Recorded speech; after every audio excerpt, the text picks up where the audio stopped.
तो तस्रता पुंडरीकाक्षो ब्राह्मणामिदमाब्रवीत। कमल जैसी जिनकी आंखें हैं ऐसे भगवान रो पड़े। ब्राह्मणा ब्रवीत, और वह ब्रह्मा को बोले, स्वयं भगवान अपने मुख से बोले, इसलिए बात प्रमाणित है। भगवान क्या बोले? भगवान कहते हैं कि संभले विष्णु यशसो ग्रहे प्रादुर्भवाम्यहम्। संभल नाम के ग्राम में और विष्णु यश नाम के ब्राह्मण के यहाँ मेरा प्रादुर्भाव होगा, ये मेरा वचन है। भगवान ने अपनी माँ का भी नाम बता दिया।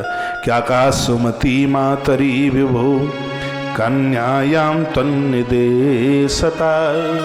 बड़ी पवित्र है सुमति, वह मेरी माँ बनेगी, यह उसकी तपस्या है। विष्णु यश की पत्नी मेरी माँ बनेगी, उसका नाम होगा सुमति। ये भगवान कहने लगे।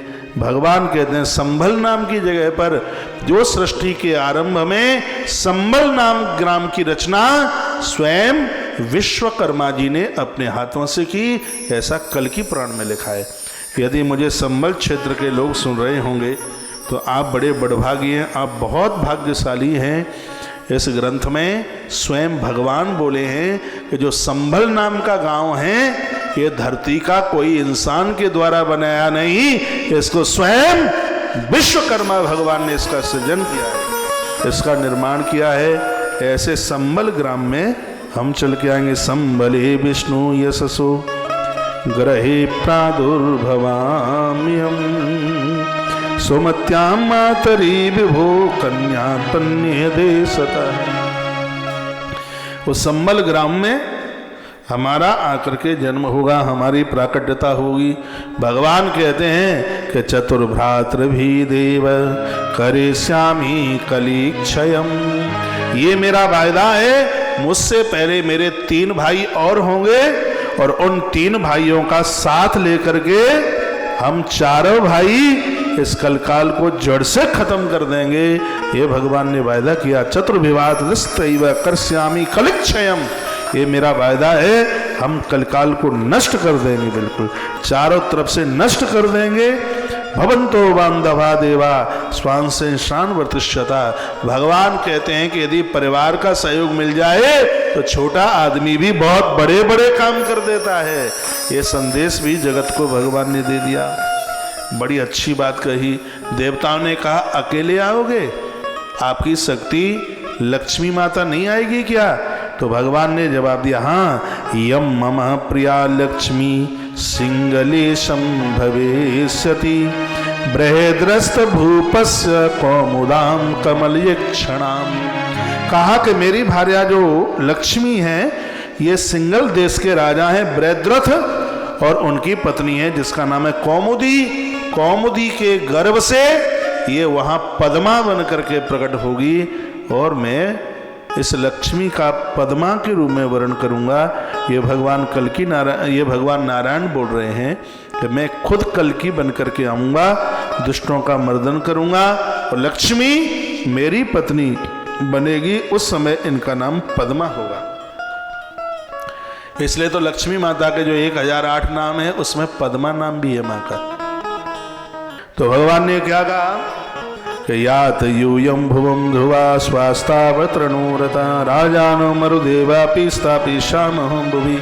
अधर्मी राजाओं को समाप्त करता हुआ पुनः कृतयुगम कृत्वा धर्म संस्थाप पूर्ववत।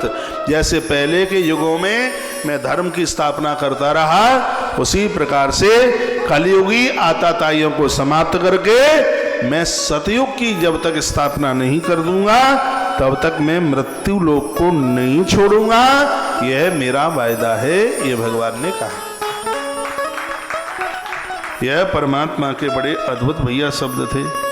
देवताओं को कहा तुम अपने स्वस्व स्थान पर जाइए, अपनी अपनी जगह पर जाइए, और मैं बहुत शीघ्र ही मृत्युलोक में आकर के प्रकट होता हूँ। वह समय चल करके आ रहा था। जगाम ब्रह्म सदनम देवाश त्रिदवम ययु। महादेव अपने यहाँ के लिए चले गए, विधाता ब्रह्मा अपने यहाँ के लिए चले गए, और सगरे देवता थे वो सब अपनी जगह चले गए, और धरती माता इस मृत्यु लोक में चल करके आ गई। कुछ बचे कुछ ब्राह्मण थे, भैया वह भी चल करके आ गए। समय चलता रहा, कुछ समय निकला था तो सुमत्याम विष्णु यशसा गर्भमादत्त वैष्णवम ग्रह नक्षत्र राजस्या सेविता श्री पदाम्बुजम। समय आने पर ऐसे सुंदर सुंदर नक्षत्र चल करके आए।